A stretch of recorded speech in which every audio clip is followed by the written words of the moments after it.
Hi everybody, I'm here to making macaroni salad for our church Thanksgiving dinner tomorrow. This is my famous macaroni salad that everybody likes and everybody wants. Yeah, love it.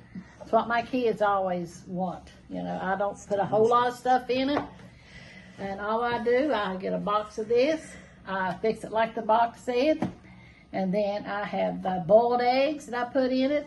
I have tomatoes that I put in it. I have cucumbers, and I have green peppers, mayonnaise, salt and pepper, and I put oil in it. This keeps it from drying out. So there's my, and I put a little bit of this in there, and if I get up in the morning, I put some more if it needs, if it looks dried out. This keeps it from drying out. You can use olive oil. I don't have none, or I'd be using it.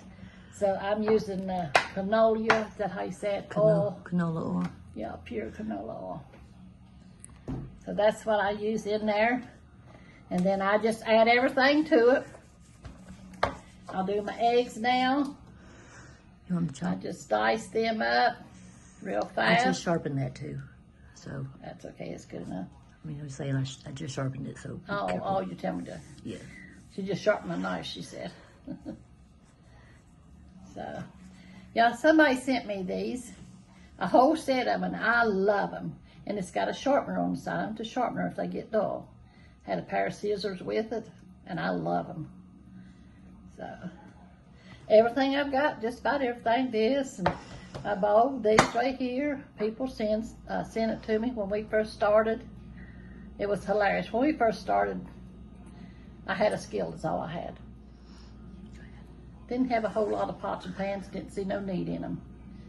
And then when we started doing videos, we seen we need some more dishes and stuff. And people just started sending them. They were so good.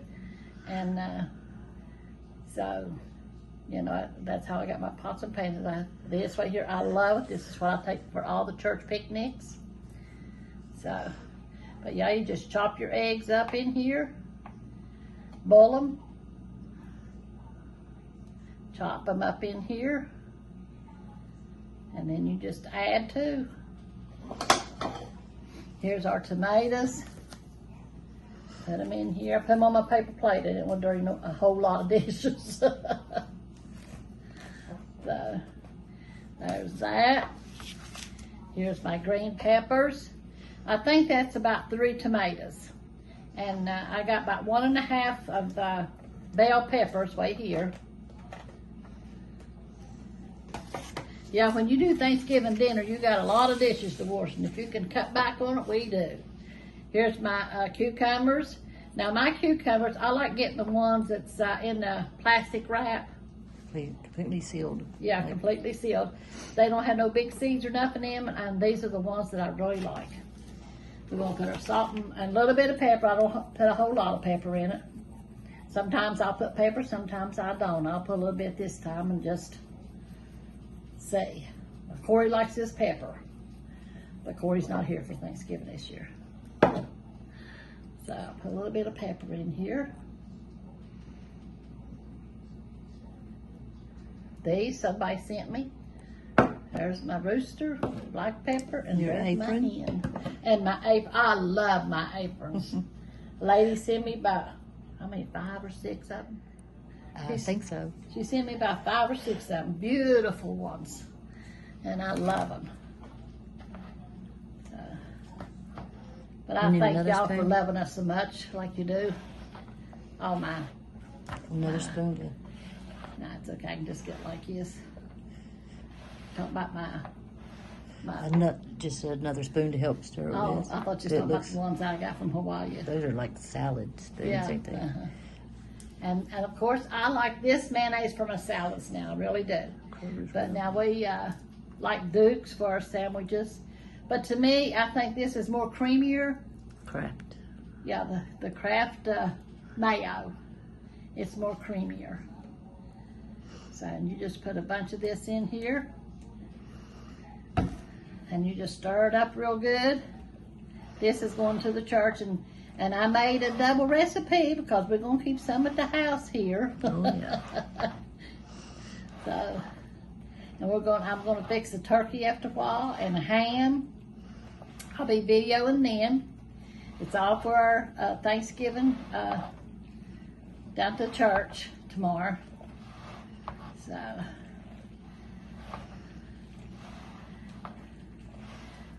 Hard to stir. Is it hard to stir? A little bit. And most time we go to Walmart and buy chicken or something, so it'd be easy on me. But I told Milton, I said, I'm doing A video. I'm doing the ham and the turkey and macaroni salad. Yeah. And then this morning we made a impossible pumpkin pie. And I don't add a whole lot of salt or pepper or anything, because I feel like some people don't like a lot of salt and some people do. But you can add too, but you can't take away. So I'm gonna put some more mayonnaise in here. And then I'll put this in the refrigerator. And tomorrow, when I get up in the morning, I'll probably add a little bit of more oil to it. It's according if it's dry or not. But to me, this is the secret here. Putting a little bit of oil in it so it don't be so dry.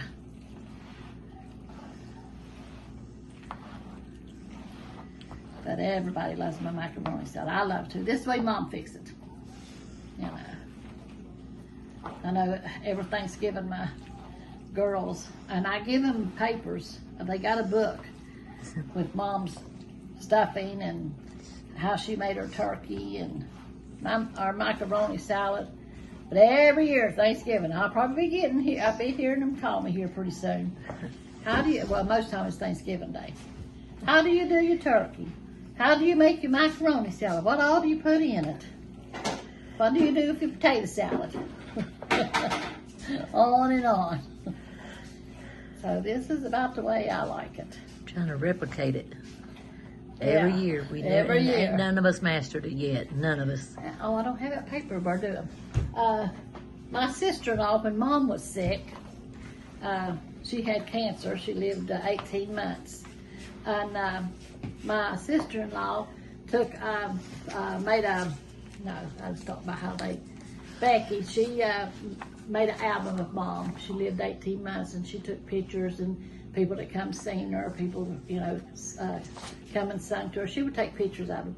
Well, Mom was sick Thanksgiving, but she went to my brother's house in Virginia, and she done the turkey and took pictures of Mom doing it.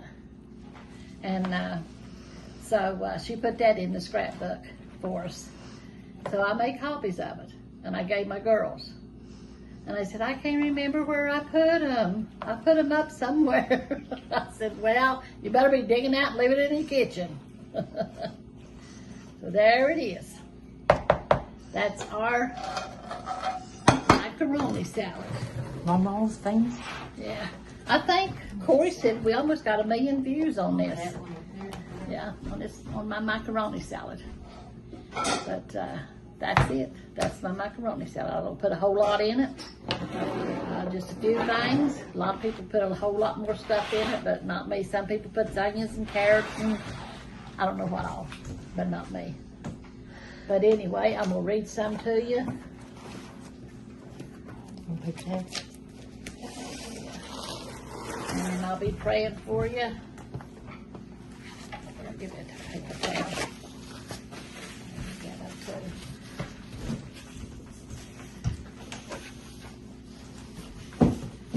Okay. Turn over here now where I was studying that a while ago. I'm going to be reading about John the Baptist. And that's in the New Testament, talking about John the Baptist. I got a little insert on all the prophets and stuff in my Bible, and it does a little story about them, their strengths and lessons you learn from them, stuff like that.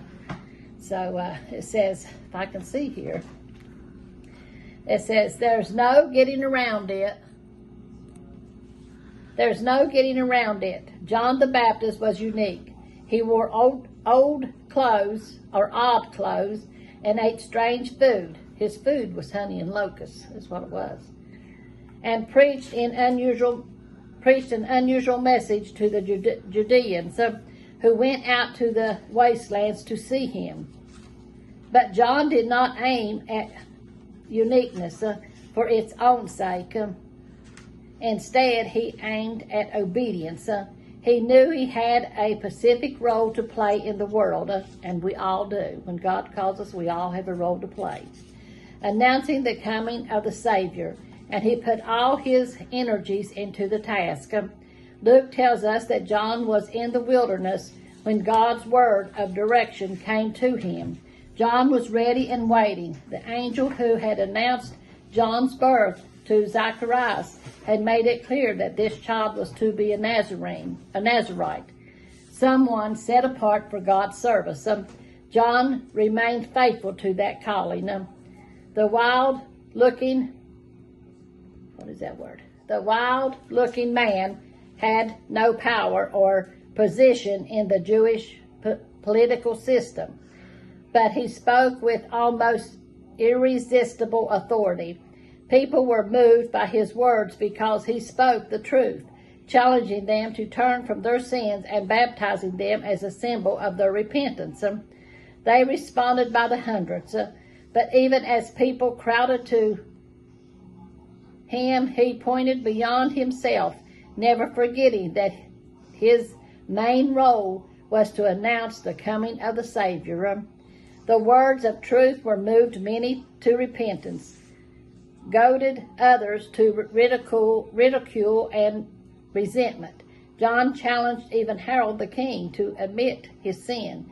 Consequently, Herodias, the woman Herod had married, which was his sister-in-law, and she was still married to his brother, illegally, was bent on getting rid of this wilderness preacher. But though she was finally able to have John killed, she was not able to stop his message. John had accomplished his mission. The Messiah he had announced was already on the move. God has given each of us a purpose for living, and we can trust him to guide us. John did not have the complete Bible as we know today, but he focused his life on the truth he knew from the Old Testament scriptures. Likewise, we can discover in God's word the truths God wants us to know. And as these truths work in us, others will be drawn to him. God wants to use you in ways he will use no one else. Let him know your willingness to follow him today. Okay, and it says here the strengths and accomplishments of John the Baptist. It says he was the messenger God appointed to announce the arrival of Jesus. He was a preacher whose theme was repentance. And the noble fact about him was the last of the prophets in the Old Testament traditional, calling for repentance in a wilderness of unbelief. God does not guarantee an easy or safe life to those who serve him. Doing what God desires is the greatest possible life investment. Standing for the truth is more important than life itself. You got to be obedient to God and do what this Bible says, what John had taught about repentance and stuff. And, one day after a while, we'll get to go to heaven. But we got to follow. This is our roadmap, and we got to follow it to the letter, So get in your word, read it, see what God wants you to do, because he's got a calling on all of us, You could be sick in the bed, but you could have a card ministry. You could have a phone ministry where you can call people up and encourage them.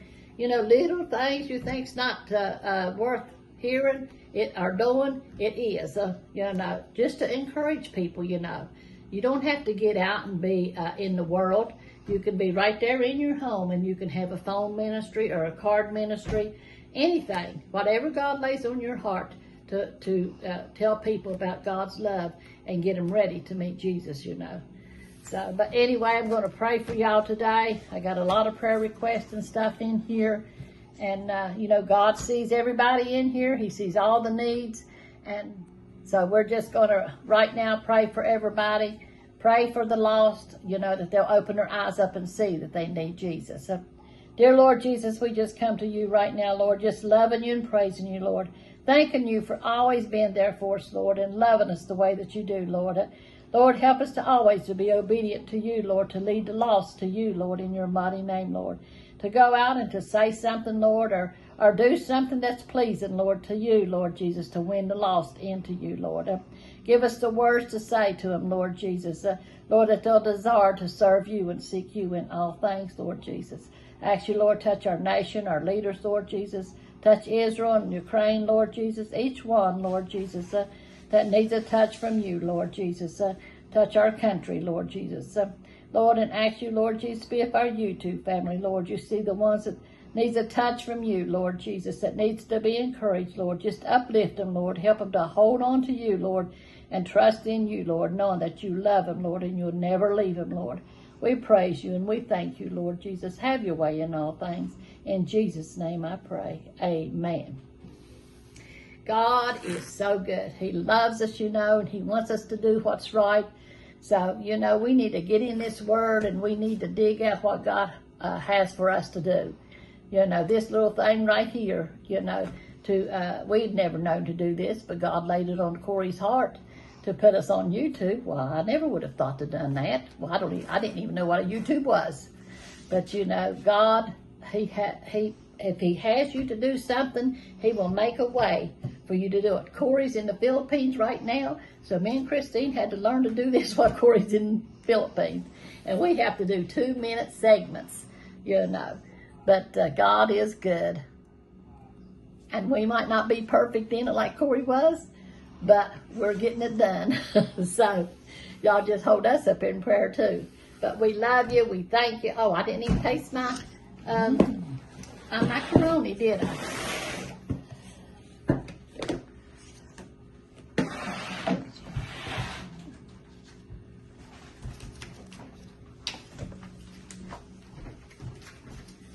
Yeah, when you do a lot of dishes and stuff and a lot of cooking during Thanksgiving and holidays, I love these.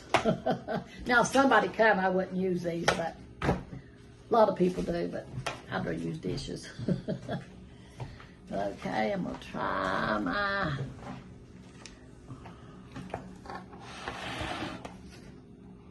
Oh.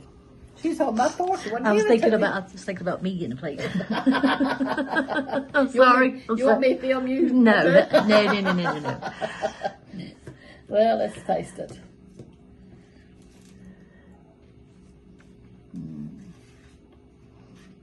It is good. We wait all year for that. We made impossible pumpkin pie this morning. And Christine told her sister, said, smells like November in here.